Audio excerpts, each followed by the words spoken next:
We now want to welcome the president and vice chair of Microsoft, Brad Smith. It's good to have you here in person. Thank you. It's great to be here in person. I have a lot I want to get to with you, but I want to start on this news regarding China. And Microsoft revealed that you discovered this state-sponsored espionage attempt.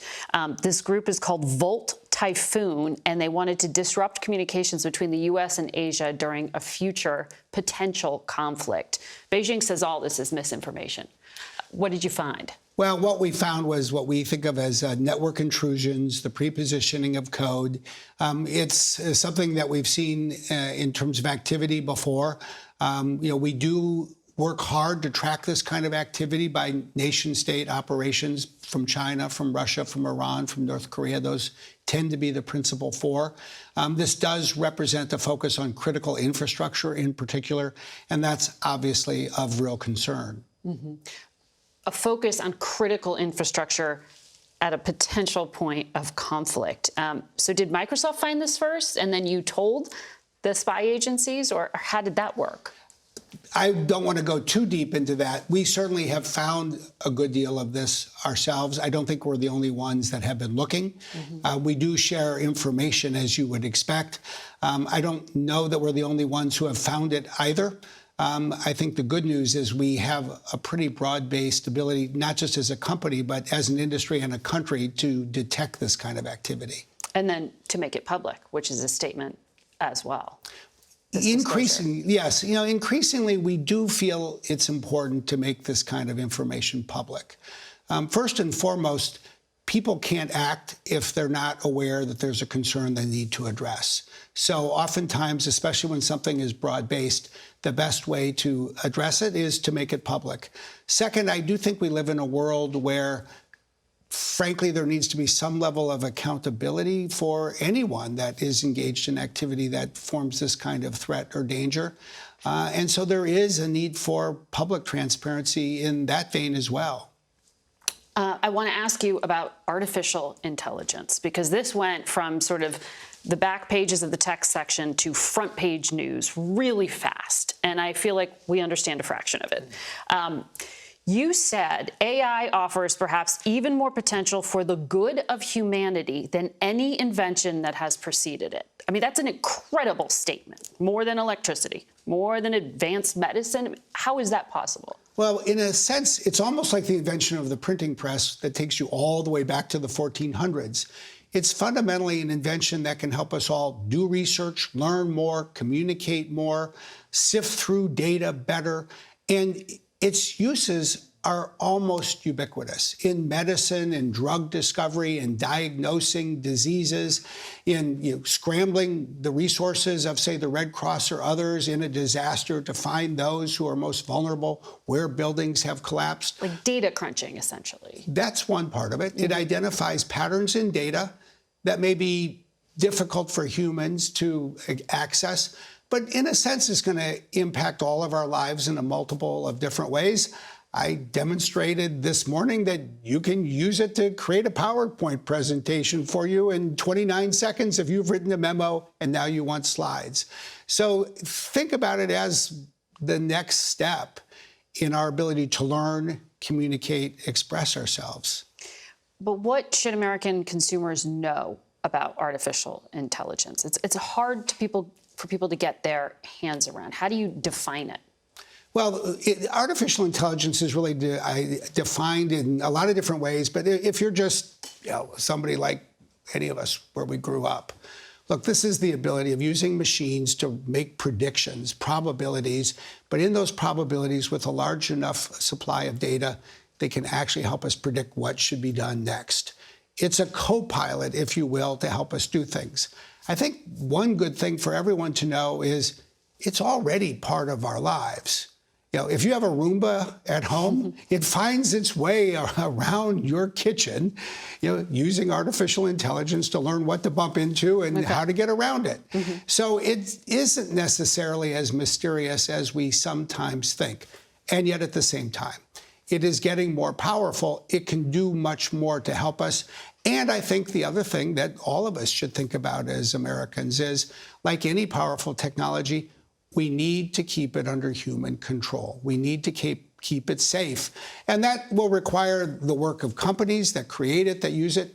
It will require, I think, a level of law and regulation as well. You just made a big jump from a Roomba Yes, I did. to, the machine takeover here. I mean, when you say that you have to make sure humanity is in control here, is there really a risk that it won't be? Well, what I would really say is just think about any technology in the world today that would look dangerous to the people who lived before it was invented. An elevator that literally lifts you into the sky, the school bus on which we put our children in the morning, the high-speed trains that we take for granted. Think about electricity. It was a lightning bolt before it was tamed, and now we have circuit breakers in all of our homes.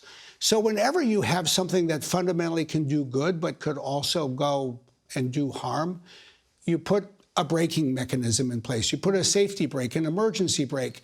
We should think about AI the same way, not because it's on the verge of going and doing something that we're going to be concerned about, but because we should do this before it gets to that point. I think that's one of the fundamental beliefs that we've come to. So let's get to the risks in a moment. I want to go through some of the positives because we've seen headlines. AI could help discover a new antibiotic to kill a superbug because it can go through chemicals and match them up really quickly. Detection of early stages of cancer before doctors could even see it. Help with language learning. These all sound like the betterment of humanity. What's the most promising concept you've seen? Well, I do love these examples where AI can detect a disease, a form of cancer, before the human eye or other human doctors might. You take something like pancreatic cancer. It is so small when it begins that typically it's undetectable to the human eyes of doctors. And yet AI is very good at sifting through patterns and detecting things and flagging them so doctors can look at them. The survival rate for someone with pancreatic cancer today is very low because it's typically caught so late. Right. And yet, so many times, actually, there's tens of millions of people a year that get a CT scan of their abdomen. It may have been because of back pain, or maybe they were in an accident. This is something that can be overlaid on a regular medical procedure. It can save lives. And from that one example, there's so many others like it. So what's the next interface that people should expect? Because we've heard a lot about ChatGPT, for example. Is that where we are, or where will we be a year from now? Well, in a sense, take ChatGPT or our service, Bing, or what we're bringing to, say, PowerPoint and Office and the like. We all use software. We may use it on our phones. We may use it on the laptop. Now think of the ability to, in effect, tell a computer what you want it to do. You don't need to learn to code. You can simply say, can you go find information about whether this restaurant is open on Monday nights, and if so, does it take reservations, and how do I make one? You can write that in one sentence and get all of the information back. You no longer have to spend your time clicking on links and finding answers. Take that example and generalize further. You want help, you have writer's block, you've got to write a memo, you need to sift through your email, you want to create a PowerPoint slide. You can tell a computer what you want it to do. As I say, we create what we call a co-pilot. You don't have to know how to do everything. You just have to know what you want done and how to ask for it. The information's accurate. I do think that it's in part based on using your brain. We are still in charge as human beings. The goal, I think, of any service that uses this kind of technology is to provide accurate answers. And so, where there are concerns today that information is sometimes inaccurate, it will get better. But I still think at the end of the day, you may ask your friend for directions to a store that you've never been to. You're still going to ask yourself, do those directions make sense? I've often found in the world of technology, if something doesn't sound right, you should double check. That will still be true. There may be some generational divide on that, though, too, right? In Maybe, terms of we'll comfort find out. level. Yeah.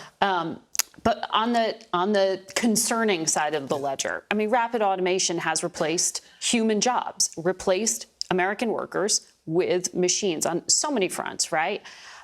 Goldman Sachs predicted AI's ascendance will disrupt 300 million jobs here in the U.S. and in Europe. How fast is this going to happen? I think we'll see it unfold over years, not months, but it will be years, not decades, although things will progress over decades as well. There will be some new jobs that will be created. There are jobs that exist today that didn't exist a year ago in this field. And there will be some jobs that are displaced. There always are. But I think for most of us, the way we work will change. This will be a new skill set we'll need to, frankly, develop and acquire. When I was 27 years old, I got an offer from a law firm here in Washington, D.C., and I said I would only accept it if they would give me a personal computer. And they said, we have secretaries who use computers. And I said, let me use a computer. I'll write faster, I'll write better. This is very similar. Anybody who wants to do something better, do it faster, learn how AI can impact their work, and master that skill. But on the immediate term, it's concerning to people to hear some of this. Stability AI CEO said this is going to be a bigger disruption than the pandemic and predicted there won't be computer programmers 5 years from now. The head of one of the largest teachers unions in the country asked you about the future and what it means for education, and you suggested math exams could be graded by computers using AI instead of human teachers. This is going to cost jobs. Well, actually, think about the shortage of teachers we have and the shortage of time for the teachers we have. What would be better? To have a teacher sitting and grading a math exam, comparing the numbers with the table of the right answers, or freeing that teacher up so they can spend more time with kids, so they can think about what they want to teach the next day, so they can use this technology to prepare more quickly and effectively for that class. Is it going to be day. affordable enough that it's in school systems to allow for that? Absolutely. In a sense, it will be ubiquitously available over the next year, even from a company like Microsoft. I mean, for people who use things like Microsoft Word or PowerPoint or our email, this will be woven into it. It will make those tools more powerful, faster, easier for people to use. You'll see teachers, I suspect, in the next year using that to help grade and help prepare for class the next day. What about creative industries? Some of the foundational models that you're using, they can do things that can create images, that can create other sort of creative things.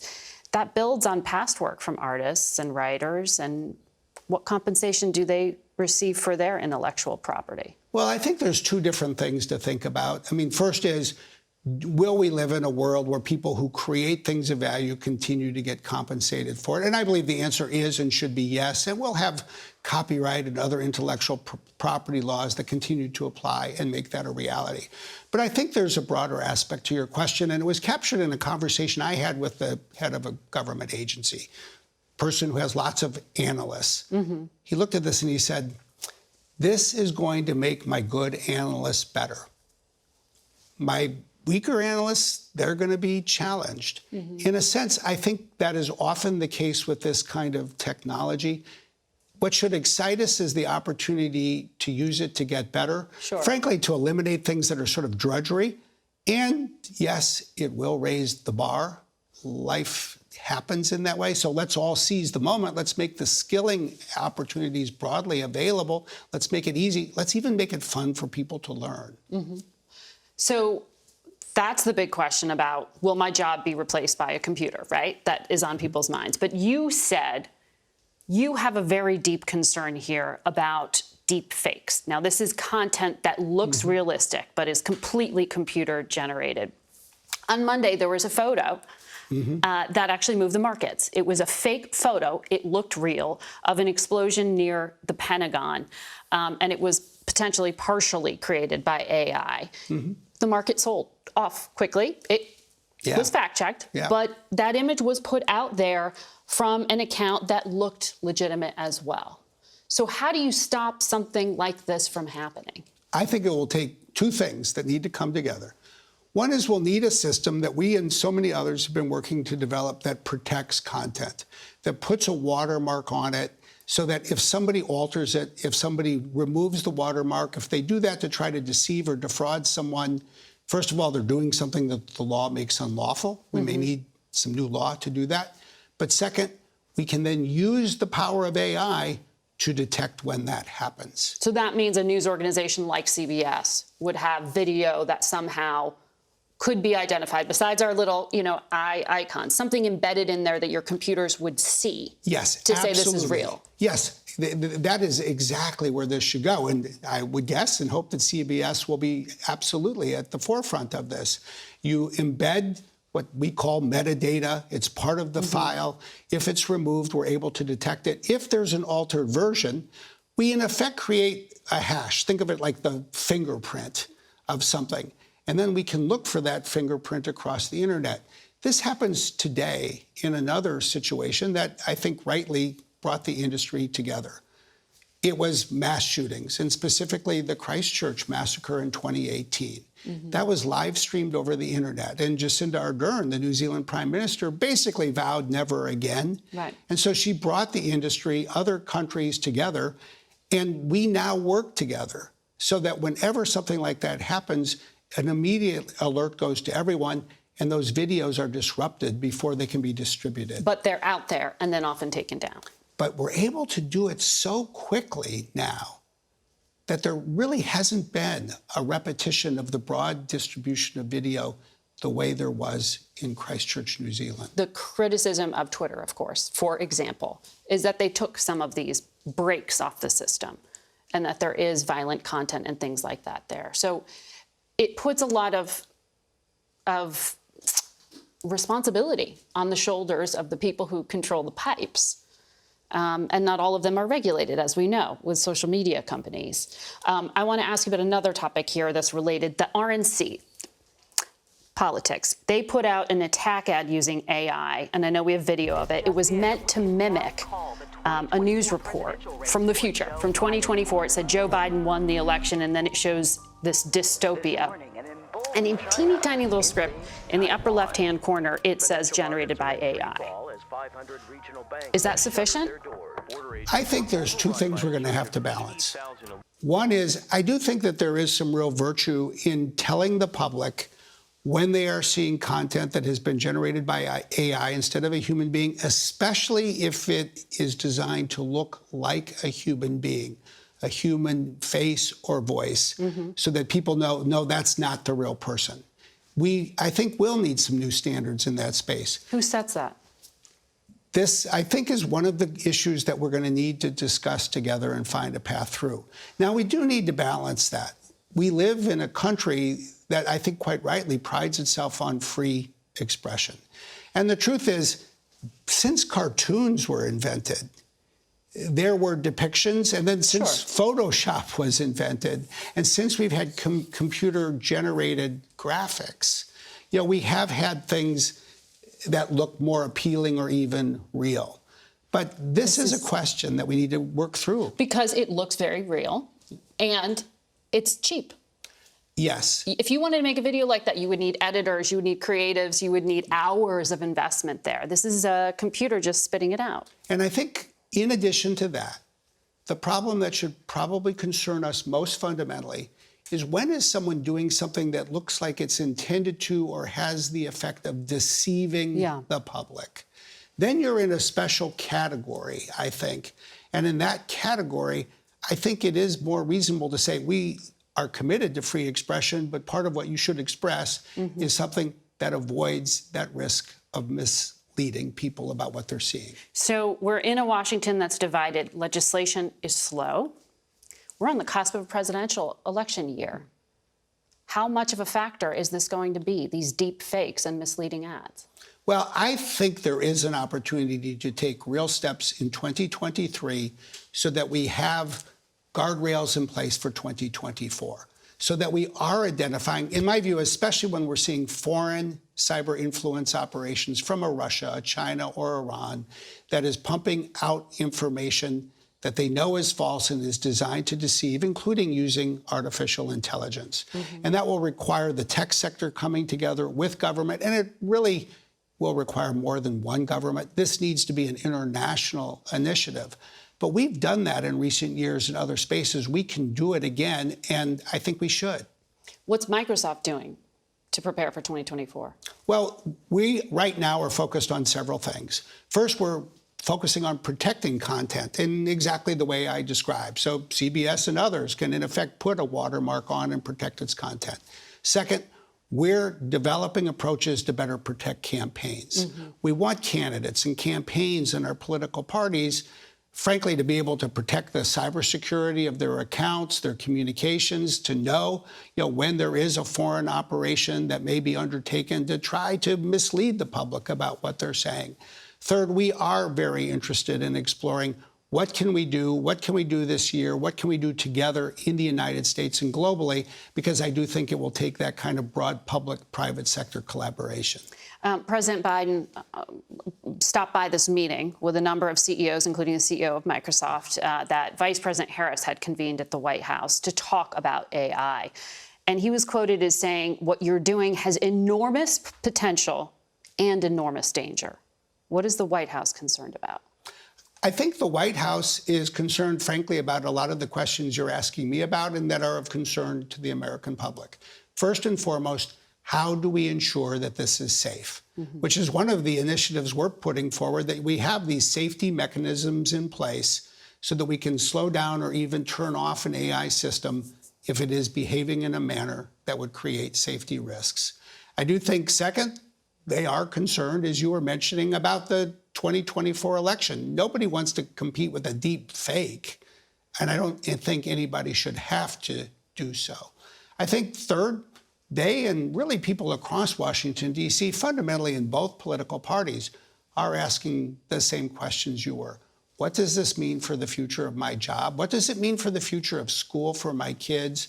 Fundamentally, we're all asking ourselves, how do we get the good out of this and put in place the kinds of guardrails to protect against the risks it may be creating? The scale of what you're talking about is so huge. Sam Altman, the CEO of OpenAI, which made ChatGPT, testified recently before Congress and recommended an entirely new federal agency be set up to oversee AI. You like this idea. Yeah. But it's also implying that the federal government is not currently up to the task. It suggests, in fact, there's a number of federal initiatives that I actually think have a lot in favor of them, including a new AI risk management framework that the federal government created and launched in January. But we do need more than we have.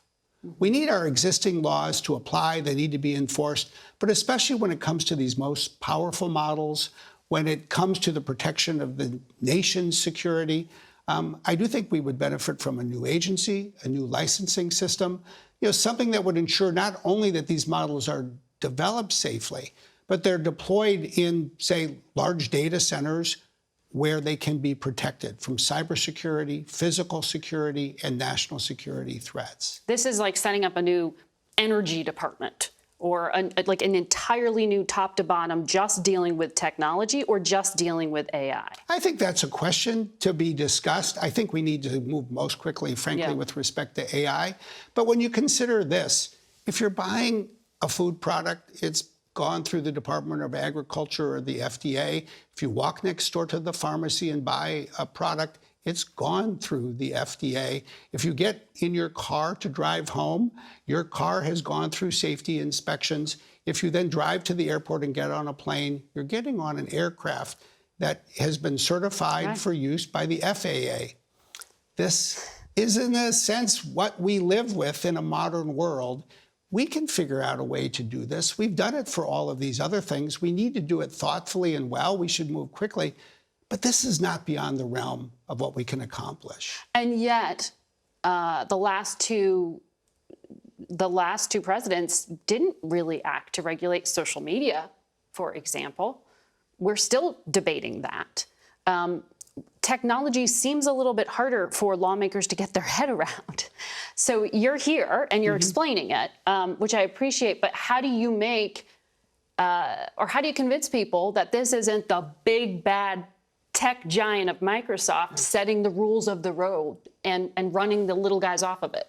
Well, first and foremost, we're not suggesting that any single company or the entire industry together should be the one to set the rules.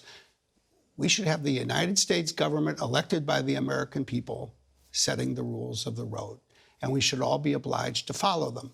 But second, I really do think that your point about social media is a valid one. we made some mistakes, not just tech companies or social media companies. Maybe we all made some mistakes. A decade ago, we looked at the Arab Spring and we said social media was going to be the best thing for democracy in the history of democracy. And then 4 years later, we found that the Russians were using it as a weapon aimed at our democracy itself. Let's be clear-eyed. Let's be optimistic, but clear-eyed optimists. Second, in a sense, what Congress did in the 1990s through what's called Section 230 was sort of create this bubble around what became social media that said, there's no law here you have to worry about. They sort of created what became a little bit of the Wild West. I don't think that's the case for this technology. I don't think that should be the case for this technology. Let's embrace early on, look, we need rules, we need laws, we need responsibility, and we need it quickly. But how do you convince lawmakers that you are not hurting the next generation and the startups because you are telling them? I mean, you're having to explain this from scratch, I imagine, when you talk to people, what artificial intelligence is. That's where we started this conversation today. So how can you trust that they know what they're doing?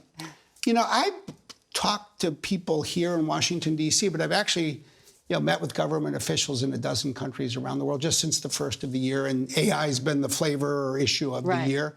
So I do find that people are curious. They want to learn. You know what? They're pretty smart.